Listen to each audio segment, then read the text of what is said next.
ये आपका जो नया स्वरूप है वो मैं, और उसका एक स्वरूप यहां पर भारत में रह गया है, उत्तर प्रदेश में वो स्कूल ऑफ थॉट जो है, वो देवबंधुओं का स्कूल ऑफ थॉट वो यहां पर है। वो इसी तरह के कट्टर इस्लामिस्टों की खेप तैयार कर रहे हैं। लेकिन सभी नहीं, सभी हमारे मुस्लिम भाई बहन हमारे अपने हैं, 100% अपने हैं। वो कैसे बदले हैं यही मैं आपको फर्स्ट हैंड आपको जानकारी होगी, मैं फिर आपको याद दिला रहा हूं कि जिन्ना भी हिंदू थे, अल्लामा इकबाल भी हिंदू थे, और जो शेख अब्दुल्ला, जो अभी मैंने आपको उमर अब्दुल्ला की तस्वीर दिखाई, उनके भी दादा हिंदू थे।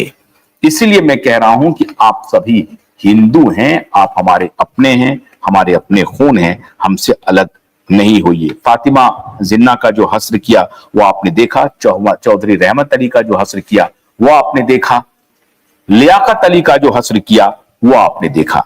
अब मैं दूसरा, हुसैन सोहरावर्दी, ये बड़े प्रिय थे मोहम्मद अली जिन्ना के। हुसैन सोहरावर्दी का नाम अगर आपकी स्मृति से लोप हो जाए तो उसे लोप होने मत दीजिए। ये वही हुसैन सोहरावर्दी है पूर्वी पाकिस्तान के, जिन्होंने जिन्ना के डायरेक्ट एक्शन के कॉल को अमल में लाया और लाखों हिंदू भाई बहनों, बूढ़े बच्चों के साथ जो ज्यादती की वो हिटलर के जेनोसाइड से भी आगे है। कत्लेआम ये जो हुसैन सोहरावर्दी ने करवाया, ये वही हुसैन सोहरावर्दी है जो पाकिस्तान में मंत्री बने, लेकिन इसी हुसैन सोहरावर्दी के साथ प्रधानमंत्री बने बाद में, लेकिन इसी हुसैन सोहरावर्दी को कट्टर इस्लामिस्टों ने इसका तख्ता पलट कर दिया। तो जो आपने किया वो आपने भुगता, और बाद में इसे एक्साइल लेबनान भागना पड़ा। इस हुसैन सोहरावर्दी को पाकिस्तान छोड़ करके लेबनान भागना पड़ा, और लेबनान में अपनी जिंदगी पता नहीं किस हालत में बिताई, लेकिन उसी हालत में बिताई होगी जिस हालत में इन्होंने डायरेक्ट एक्शन में बंगाल के लोगों के साथ किया। इनका कसूर क्या था? ये कह रहे थे कि पाकिस्तान में उर्दू के साथ साथ बंगाली, चूंकि ये बंगाल के थे, तो बंगाली को भी राष्ट्रभाषा के रूप में इंक्लूड किया जाए, उर्दू भी रहे और बंगाली भी रहे। इस्लामिस्टों ने मोर्चा खोल दिया, कट्टर इस्लामिस्टों ने।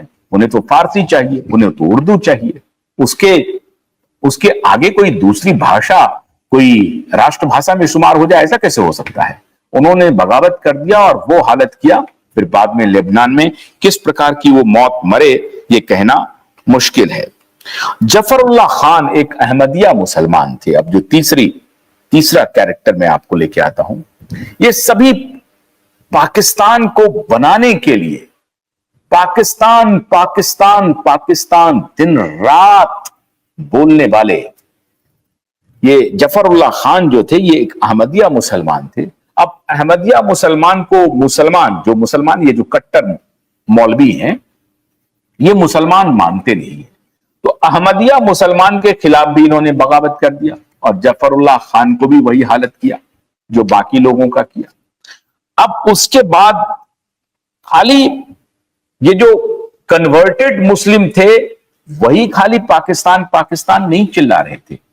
एक दीवान साहब थे, बड़ा ही मशहूर नाम हुआ सत्य प्रकाश सिंघा करके। अब ये वैसे तो बिरादरी से ये क्रिश्चियन हो गए थे ये हिंदू, लेकिन इन्होंने क्रिश्चियनिटी को कबूल कर लिया, सत्य प्रकाश सिंघा। अब सत्य प्रकाश सिंघा ने भी पाकिस्तान बनाने में बड़ी भूमिका अदा की। उनकी भी दुर्गति इन्होंने वही किया जो बाकियों का किया।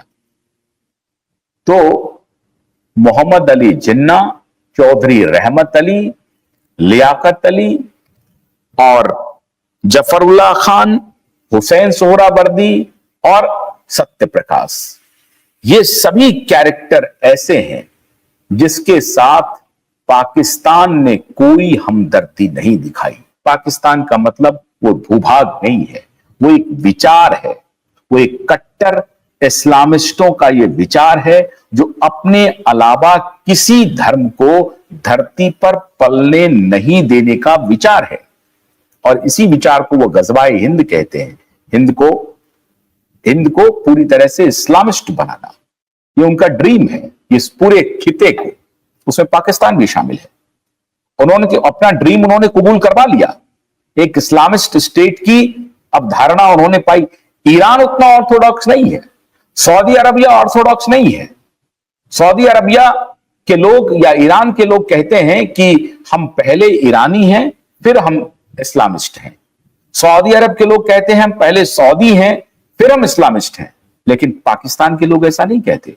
पाकिस्तान के लोग कहते हैं कि पहले मैं इस्लामिस्ट हूं फिर मैं पाकिस्तानी हूं। इनके लिए ये जो लुटेरों की कम्युनिटी ने जो बढ़ाया था जिस धर्म को, उस धर्म को वो अब उस आस्था को, मैं इसे धर्म मानता नहीं हूं, ये धर्म हो भी नहीं सकता। धर्म के मायने बिल्कुल अलग हैं, उसकी उदात्त परिभाषा है।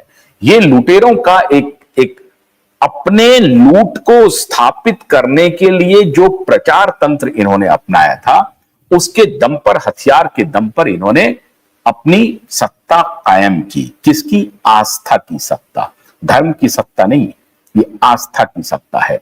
अपने लिए लोगों को समर्पित करवाने की आस्था की सत्ता इन्होंने कायम करवाई।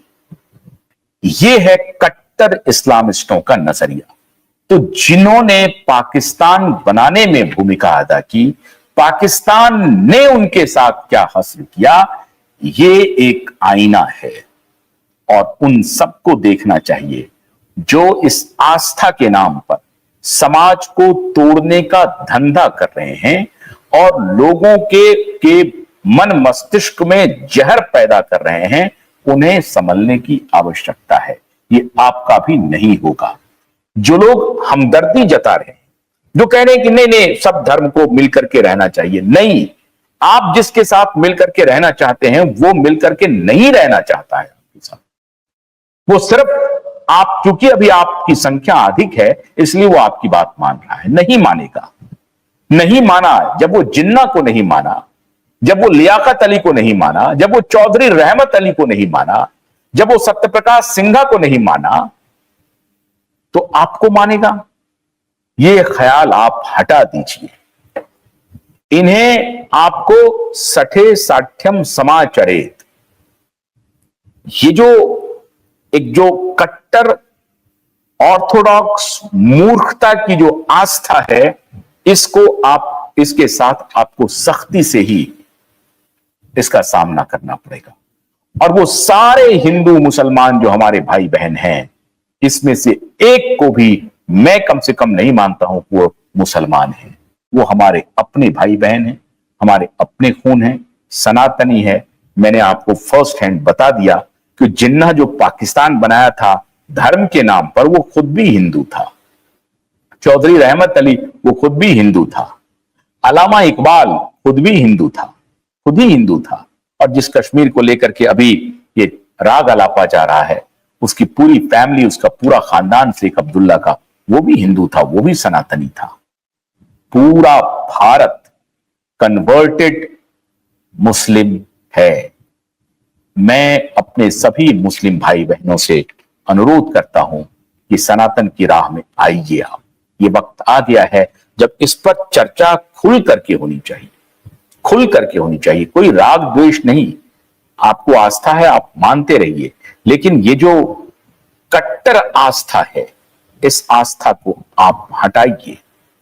आप सनातनी हैं, आपसे जोर जबरदस्ती करके आपको बदला गया है। कन्वर्ट होने के बहुत सारे कारण हैं, उसमें सनातन की अपनी भी कमजोरियां हैं। वो कमजोरी भी आपको धर्म परिवर्तन के लिए मजबूर किया होगा। लेकिन कभी अंबेडकर ने अगर धर्म परिवर्तन किया, सनातन को छोड़ा, तो बौद्ध की शरण में गए, वो बुद्धिस्ट बने। इस्लाम उन्होंने नहीं कबूला। अंबेडकर ने हमेशा कहा कि हम इस्लाम नहीं कबूल करेंगे। और अंबेडकर का भी यह ओपिनियन था कि इस्लामिस्ट सह अस्तित्व, सहयोग की भावना को मानता ही नहीं है, वो सिर्फ और सिर्फ इस्लाम मानता है। एकेश्वरवाद है वहां पर, और वो भी निराकार है। अल्लाह उनकी शरण में ही सब कुछ है, और वो भी मुल्ला का अल्लाह है, और एक अल्लाह जो वाकई में अल्लाह है, जिसको आप हम सभी मानते हैं। ये मुल्ला का अल्लाह, ये पैगंबर वाला अल्लाह है। तो मुल्ला के अल्लाह को छोड़ने का वक्त आ गया है। हम सब का जो अल्लाह है उसको पकड़ने का वक्त आ गया है। उमर अब्दुल्ला ने कदम बढ़ाया है और मैं समझता हूं कि उन्होंने खुलेआम जाकर के जो ये हिम्मत किया है पूजा करने की मंत्रोच्चारण के साथ, वो बधाई के पात्र हैं। और इसलिए मुझे लगता है कि अब शायद बात बन रही है। फारूक अब्दुल्ला जो कभी कभी नाराज हो जाते हैं, गुस्से में आ जाते हैं, शायद वो भी बेटे की इस पूजा पद्धति को देख के शायद खुश होंगे और कहेंगे कि हमें अपने वापस सनातन में लौट जाना चाहिए। पाकिस्तान का जिन लोगों ने हस्र किया उसके बारे में मैंने बताया। आप चाहें तो और डिटेल में इसकी तहकीकात कर सकते हैं, जान सकते हैं। हम उम्मीद करते हैं कि इस विवेचना को आप ध्यान से सुनेंगे और हमारे हिंदू, हमारे मुस्लिम भाई बहन बिल्कुल भी ऑफेंडेड फील नहीं होंगे। हमारी आपके प्रति उतनी ही श्रद्धा है, उतनी ही आस्था है जितनी सनातनी और हिंदुओं में आस्था है। बहुत बहुत शुक्रिया। नमस्कार।